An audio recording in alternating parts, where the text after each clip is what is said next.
This video how-to will cover removal and reinstallation of the front brakes.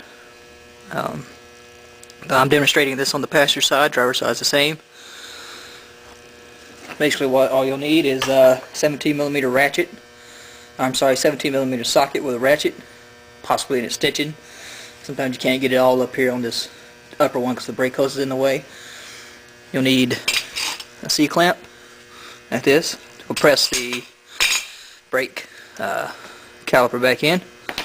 You're going to need some needle nose pliers for the pins. You may need a hammer to help you loosen the bolts up, and a jack and a jack stand. You jack your car up and put it on a jack stand before you get started. This really is pretty simple. Just use your 17mm to loosen the two bolts that hold the outer part of the caliper on. Make sure you're turning this the correct way, because when you're backwards like this, it looks like you're actually turning it clockwise, but you're really turning it counterclockwise because you got to go from the direction of the bolt head. Now, I've already loosened these up. Basically, I just used a hammer because it's kind of hard to do, so I just tapped on the end of the ratchet there to loosen it up. Same with the lower one.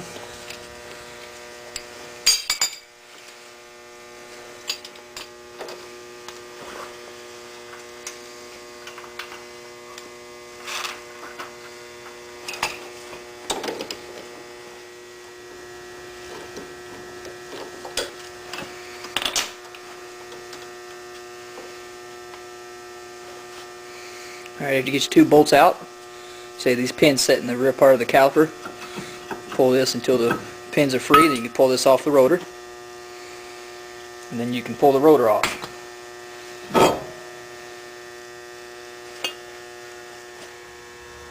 Alright, you got your pads here, you take everything apart.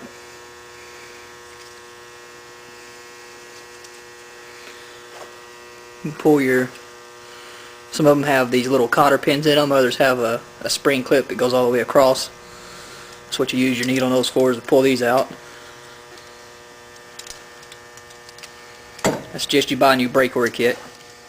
It's really cheap. It was like $7 or $8, and it comes with the hardware for both sides, including the new pins here and the shims. If you don't have these on here, you might hear your brakes click. You pull all your little hardware off there, and you push your pins out.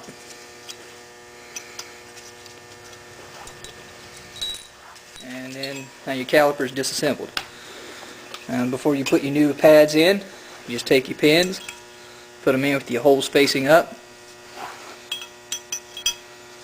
like so. And you got your pad with the squealer on it, and you'll have this little metal tab. You place this one on the outside here, so it's the first one to go on. And after you get that in, you either use your cotter pins or your long pin, whichever one your kit comes with.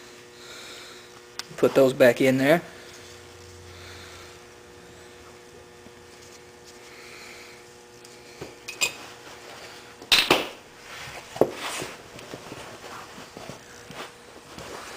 And you take your W clip here. See how it's curled around? The part that's got the tabs on it goes up. Really doesn't matter what side you put it on, as long as that tab goes up.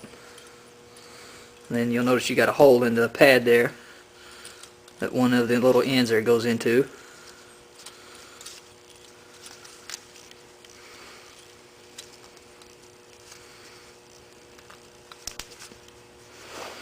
And your other pad goes on there like this. Same thing happens with the little spring tab here. And that's ready to go on. You can set that aside. Your caliper, you use your C-clamp for to push it back in. Get it on there like that, and then turn, and you'll see that piston goes back into the caliper. That's why you got to remove the filler cap on the brake reservoir, because it's going to push fluid back up, and if it's got too much fluid in it, it won't have anywhere to go. After that, you take your rotor. If you got a new rotor, you need to get some brake parts cleaner and clean it off, because they have some oil on them to keep them from rusting. Stick that on there. take your caliper, your out part of your caliper, and remember you got these little shims right here. That's what the ends of this go onto. Right here is what that goes onto. You slide that in place, and then you get your guide pins here to go into those holes. Push everything in there, and then you get your 17mm bolts back in the hole here.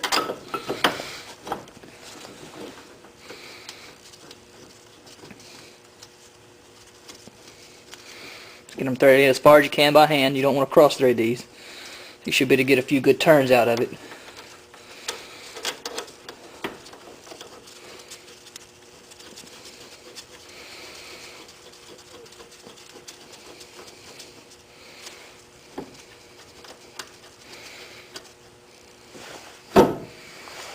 Alright, and you just tighten everything up with your 17mm ratchet. Make sure you change the direction on it so it's going the correct way. Tighten it up.